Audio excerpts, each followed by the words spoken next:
بسم اللہ الرحمن الرحیم۔ السلام علیکم۔ اب تو باقاعدہ طور پر عمران خان کی صحت کے حوالے سے تشویش کا اظہار کر دیا گیا ہے۔ پی ٹی آئی کا عمران خان کی صحت پر اظہار تشویش، فوری طبی امداد کی فراہمی کا مطالبہ کیا گیا ہے اور کہا گیا ہے کہ عمران خان کو ملنے دیا جائے ان کے ڈاکٹروں سے۔ اب خبر تو یہ آئی تھی جنگ گروپ کی طرف سے، وہاں پر لگی کہ جی عمران خان کی صحت ٹھیک نہیں ہے، ان کا بلڈ پریشر زیادہ نظر آ رہا ہے، ہارٹ بیٹ بھی ٹھیک نظر نہیں آ رہی۔ جب وہ جیل میں آئے تھے اس وقت بالکل پرفیکٹ تھی، ہارٹ بیٹ بھی اور بلڈ پریشر بھی۔ اب کیوں خراب ہوا ہے، یہ بڑا سوال ہے۔ کیا یہ ذہنی ٹارچر کی وجہ سے ہوا ہے کہ جی ان کے بچوں سے بات نہیں کروائی جا رہی، ان کو اس طرح ملنے نہیں دیا جاتا؟ پتہ بھی ہوتا ہے کہ عدالت بھی جیل کے اندر ہی لگ رہی ہے، یہ بھی ایک انوکھا معاملہ ہے پاکستان کی تاریخ میں۔ سارے کیسز ایک کے بعد ایک کیسز، جتنے کیس ہیں وہ سب جیل میں ہی لگیں گے، عدالتیں ساری جیل میں لگیں گی، کوئی پوچھنے والا نہیں۔ تو اب وہاں پر ان کے اہلیہ کو بھی پیش نہیں کیا جاتا کہ وہ کسی سے ملنا لے، بات نہ کر رہے ہیں۔ حال ہی میں ان کے وکیل تک کو ملنے نہیں دیا گیا، فیصل چودھری کو۔ پھر کوئی وکیل اگر ان کی بات آ کر ویسے ہی دہرا دیتا ہے تو انتظار پر جوتا کی طرح وہ لاپتہ ہو جاتا ہے۔ تو کیا یہ مینٹل ٹارچر کی وجہ سے ہوا ہے، یا کبھی ان کو روک دیا جاتا ہے، ایکسرسائز نہیں کرنے دی جاتی، یا کسی طرح سے ان کو بےرامی میں رکھا جا سکے؟ پہلے بھی یہ خبر آئی تھی، عمران خان صاحب نے کہا کہ جی کبھی لائٹ بند کر دی گئی، کافی عرصہ جب ان سے کوئی ملنے نہیں دیا جا رہا تھا۔ تو یہ قدغنے لگا کر کیا اس وجہ سے یعنی کوئی شخص خود سے ہائپر ہو اور اس طرح سے اس کو ذہنی ٹینشن کا شکار کیا جائے، اس پر اب تشویش کا اظہار کیا جا رہا ہے۔ پاکستان تحریک انصاف نے عمران خان کے بڑھتے ہوئے شوگر لیول، اچھا شوگر لیول بھی بڑھ رہا ہے، حالانکہ عمران خان کا پرفیکٹ رہا ہے ساری عمر شوگر لیول، لیکن اب بڑھ رہا ہے شوگر لیول، اور دل کی دھڑکن کی بے ترتیبی کی خبروں پر تشویش کا اظہار کرتے ہوئے حکومت پر زور دیا ہے کہ وہ انہیں طبی سہولیات تک رسائی فراہم کرے اور اپنی پسند کے ڈاکٹروں کو ان کا معائنہ کرنے کی اجازت دے۔ اب ظاہر ہے کہ جو ڈاکٹر دیکھ رہے ہیں وہ سرکاری ڈاکٹر ہیں، اور وہ تو پتہ نہیں اب کیا رپورٹ دیں کیا نہ دیں، کیونکہ یہ تو ماضی میں ہو چکا ہے۔ میاں نواز شریف صاحب کے پلیٹلیٹس نیچے چلے گئے تھے، تو سرکاری ڈاکٹر تو پھر سرکاری ہوتے ہیں، سرکار کے ہوتے ہیں، سرکار جو کہے گی پھر ڈاکٹر اس سے ادھر ادھر کیسے کریں گے۔ ڈان اخبار کی رپورٹ کے مطابق جمعرات کو جاری ہونے والے ایک بیان میں پارٹی کے سیکرٹری اطلاعات شیخ وقاص اکرم نے حکومت کو تنقید کا نشانہ بنایا کہ وہ پی ٹی آئی کے سربراہ کو جیل مینول کے مطابق ان کے آئینی طور پر لازمی حقوق اور سہولیات دینے سے انکار کر رہے ہیں۔ جو حقوق حاصل ہے عمران خان کو، جو سہولیات ان کو ملنی چاہیے بطور سابق پرائم منسٹر، وہ نہیں مل رہی۔ انہوں نے کہا کہ بانی پی ٹی آئی کو جسمانی اور ذہنی طور پر توڑنے کی اسکیم کے تحت تمام سہولیات سے محروم کیا جا رہا ہے۔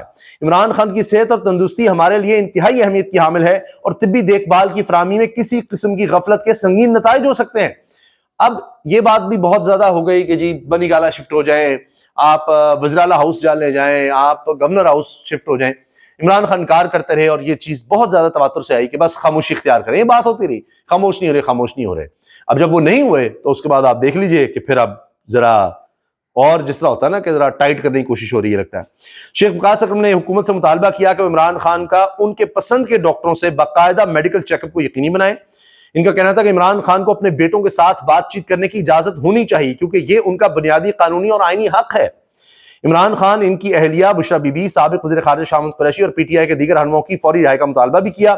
عمران خان پر پاکستان کو ایک فلائی ریاست میں ڈھالنے کی لگن کے لیے ستم ڈھایا جا رہا ہے، جہاں حکومت اقتدار کی بھوکی اشرافی کے مفادات کی خدمت کرنے کی بجائے حقیقی معنوں میں عوام کی نمائندگی کرتی ہے۔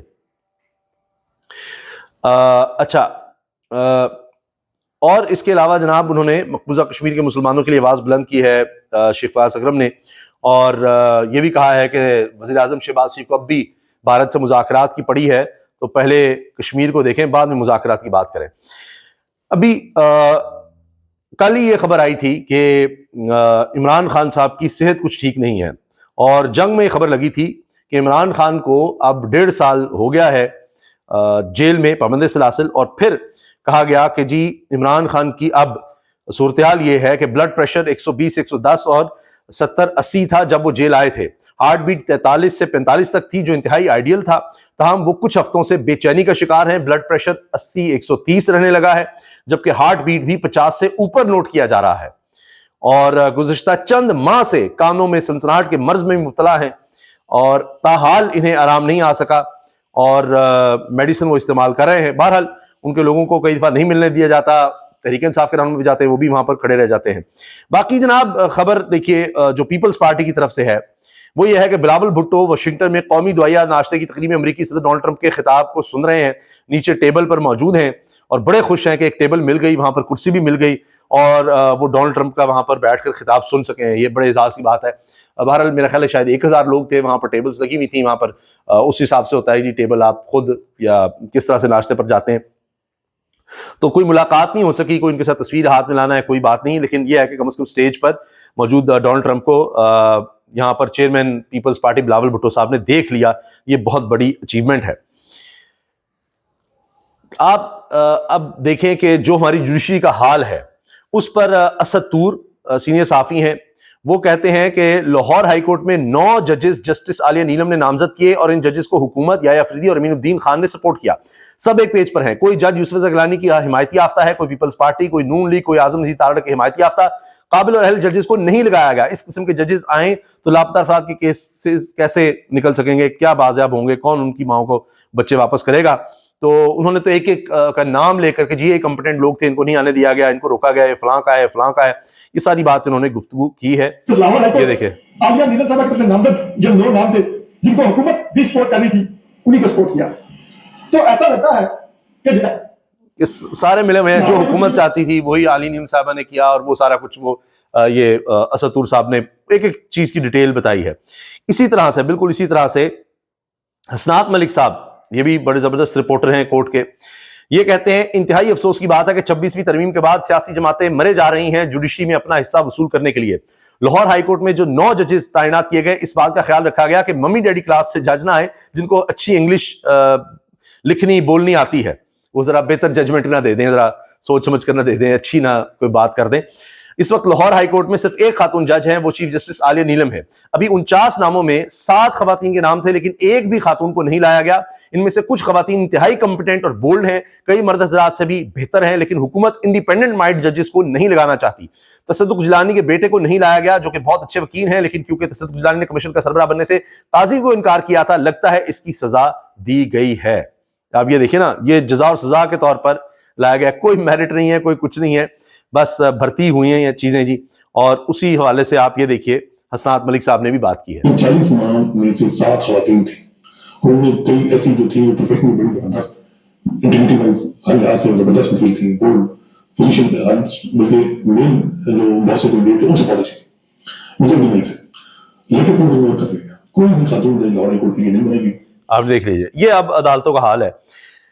لیکن اسی میں ایک یہ چیز ضرور ہوئی ہے کہ official secret act army act میں ترامیم سے متعلق عمران خان کی درخواست پر عائد اعتراضات ختم کر دیے گئے ہیں, اور اب یہ کیس سننے کے لیے آئینی بینچ نے کہہ دیا ہے, لیکن غیر معینہ مدت کے لیے اس کو ملتوی بھی کیا گیا ہے. اس کے علاوہ ایک بریکنگ نیوز یہ بھی ہے, بشارت داجہ صاحب سینئر صحافی ہیں, کورٹ رپورٹنگ کا اہم نام, انہوں نے کہا ہے کہ بڑے عرصے سے منیب اختر صاحب نظر نہیں آ رہے تھے, جو کہ منصور علی شاہ صاحب کے بعد سینئر موسٹ جج ہیں, انہوں نے بھی آگے چیف جسٹس بننا تھا, لیکن ظاہر ہے جو کچھ ہوا 26ویں ترمیم کے بعد, تو وہ بھی اس چیز کے حامی تھے کہ فل کورٹ سنیں. جب تک وہ کمیٹی کے ممبر تھے جس میں فیصلہ ہوتا ہے کہ جی کون سا بینچ سنے گا, تو پھر تو ان کو وہاں سے بھی نکال دیا گیا. تو منیب اختر صاحب جوڈیشل کمیشن کے اجلاس میں اور اس طرح کی دیگر جگہوں پر نظر نہیں آ رہے تھے کافی عرصے سے. تو پتہ یہ چلا ہے کہ وہ کام میں مصروف ہیں, یعنی پڑھائی میں مصروف ہیں, لائبریری میں زیادہ وقت گزارتے ہیں, پڑھائی لکھائی میں, اپنے کام میں زیادہ وقت گزار رہے ہیں. مگر وہ یہ کہہ رہے ہیں کہ جلد ہی کچھ چیزیں ہونے والی ہیں جس کے بعد وہ آپ کو نظر آئیں گے. نہیں جس لحاظ سے کہا جا رہا ہے خاموشی نے اختیار کی بھی ہے, تو وہاں بھی وہ کہہ رہے ہیں کہ کچھ چیزیں ہونے والی ہیں. یہ بشارت راجہ صاحب کی خبر ہے, میں نے کہا وہ بھی آپ سے شیئر کر دیں. وہاں پر بھی جیسے منیب اختر صاحب جو ہیں وہ یہ نہ سمجھے کہ بس بالکل ہی جناب وہ گمنامی کی زندگی میں چلے گئے ہیں, وہاں پر بھی وہ کہہ رہے ہیں کہ جلد کچھ اچھا ہونے والا ہے, اس طرح کی کوئی بات ہے یا کچھ بڑا ہونے والا ہے, اس طرح کی بات ادھر سے آ رہی ہے. اور باقی یہ آئینی بینچ دنیا کو بھی تو دکھانا ہے. اب ادھر عمران خان صاحب کی درخواست جو ہے, اعتراضات لگے ہوئے تھے, انہوں نے کہا جی اعتراضات چھوڑیں, ابھی درخواست جو ہے اس کو سماعت کے لیے منظور کیا گیا ہے, اب دیکھتے ہیں سماعت میں آگے کیا ہوتا ہے. لیکن اب جس طرح اسد طور کا میں سن رہا تھا پورا کلپ, تو انہوں نے کہا ہے کہ پھر عالمی سطح پر کون مانے گا ہمارے جوڈیشل سسٹم کو, کون مانے گا جب جس طرح سے یہ سب کچھ بھرتیاں ہو رہی ہیں. اس کے بعد سب کو پتہ لگ رہا ہے کہ اب ایگزیکٹو یعنی حکومت ہی سارا کچھ کر رہی ہے, تو انڈیپینڈنٹ آف جوڈیشری ختم ہو چکی ہے, آزاد عدلیہ ختم ہو گئی ہے, اور اس وجہ سے اب ملک کی ساکھ یعنی عام آدمی کی نظر میں تو نظام انصاف کا سارا معاملہ ختم ہو چکا. لیکن اب باہر کی دنیا بھی جب دیکھے گی کہ ہاں واقعی یہاں تو انٹرنیشنلی جو ریکگنائز پرنسپلز ہیں ان پر عمل ہی نہیں ہو رہا, تو اس کے ساتھ پھر ظاہر ہے کہ پاکستان پر آنے والے دنوں میں دباؤ آئے گا. اجازت دیجیے, اللہ حافظ.